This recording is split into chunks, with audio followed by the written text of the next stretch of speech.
నమస్కారంలో sir one second sir. నేను మహారాష్ట్ర ముఖ్యమంత్రి రోజు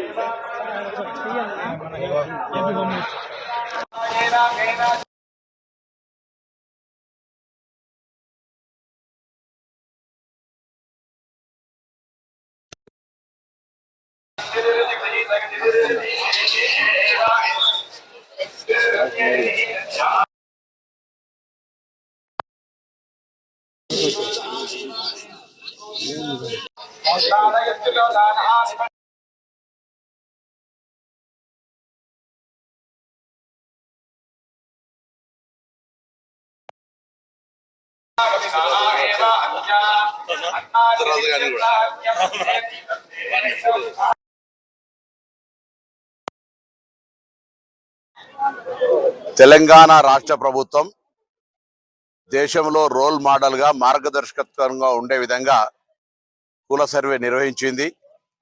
ఆ కుల సర్వే కార్యాచరణ భవిష్యత్తులో చట్టం చేయబడి 42% బలహీన వర్గాలకు స్థానిక సంస్థలతో పాటుగా విద్యా ఉపాధి అవకాశాల్లో రిజర్వేషన్లు కల్పించడానికి మార్చి మొదటి వారంలో శాసనసభ ప్రత్యేక సమావేశాలు జరుగుతున్నాయి. కేబినెట్ తీర్మానం అనంతరం సభలో చట్టరీత్యా చట్టం చేయబడుతుంది. తదనంతరం ప్రధానమంత్రి గారు, కేబినెట్, మిగతా దేశంలో ఉన్న అన్ని రాజకీయ పార్టీలు ఈ చట్టానికి సహకరించి తమిళనాడు మాదిరిగా 69% జనాభాకు అనుగుణంగా, ఎందుకంటే మేము సాంకేతికంగా లెక్కలు తీసినాం కాబట్టి దాని ఆధారితంగా రిజర్వేషన్లను పెంచమని అడుగుతా ఉన్నాం. సో తప్పకుండా కేంద్రంలో ఉన్నటువంటి పెద్దలందరూ, తెలంగాణ, ఆంధ్రప్రదేశ్ నుంచి ప్రాతినిధ్యం వహిస్తున్నటువంటి బీజేపీ మంత్రులు కానీ, నాయకత్వం అందరూ కూడా కలిసి ఈ దేశంలో మార్గదర్శకత్వంగా జరిగిన ఈ సర్వేను దేశవ్యాప్తంగా ప్రజలకు ఉండేటువంటి ఒక మార్గదర్శకత్వంగా ఉండే ఈ యొక్క సర్వే తెలంగాణలో 42% బీసీలకు రిజర్వేషన్లకు కల్పించే ప్రక్రియకు ఆ భగవంతుడు సహకరించాలని ఏడుకొండల వారిని ప్రార్థించుకుంటూ, ఏడుకొండల వారు తప్పకుండా ఆ దిశలో తెలంగాణ చేపట్టిన కార్యక్రమానికి నిండు ఆశీర్వచనం ఇచ్చి బలహీన వర్గాల సంక్షేమము, ఆలోచన, వాళ్ళ అభివృద్ధి కొరకు కూడా ఆ భగవంతుని ఆశీస్సులు ఉండాలని ప్రార్థిస్తా ఉన్నాం.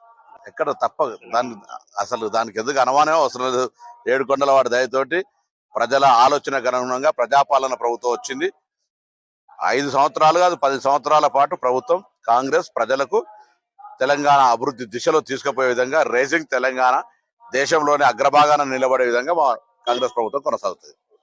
చట్టం చేయబడి 42% బలహీన వర్గాలకు స్థానిక సంస్థలతో పాటుగా విద్యా ఉపాధి అవకాశాల్లో రిజర్వేషన్లు కల్పించడానికి మార్చి మొదటి వారంలో శాసనసభ ప్రత్యేక సమావేశాలు జరుగుతున్నాయి. కేబినెట్ తీర్మానం అనంతరం సభలో చట్టరీత్యా చట్టం చేయబడుతుంది. తదనంతరం ప్రధానమంత్రి గారు, కేబినెట్, మిగతా దేశంలో ఉన్న అన్ని రాజకీయ పార్టీలు ఈ చట్టానికి సహకరించి తమిళనాడు మాదిరిగా 69% జనాభాకు అనుగుణంగా, ఎందుకంటే మేము సాంకేతికంగా లెక్కలు తీసినాం కాబట్టి దాని ఆధారితంగా రిజర్వేషన్లను పెంచమని అడుగుతా ఉన్నాం.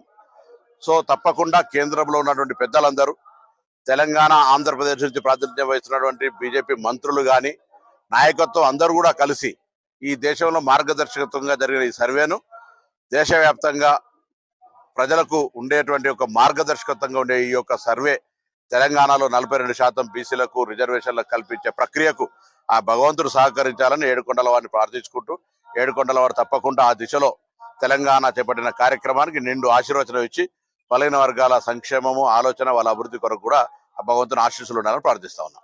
ఎక్కడ దానికి ఎందుకు అనుమానం అవసరం లేదు.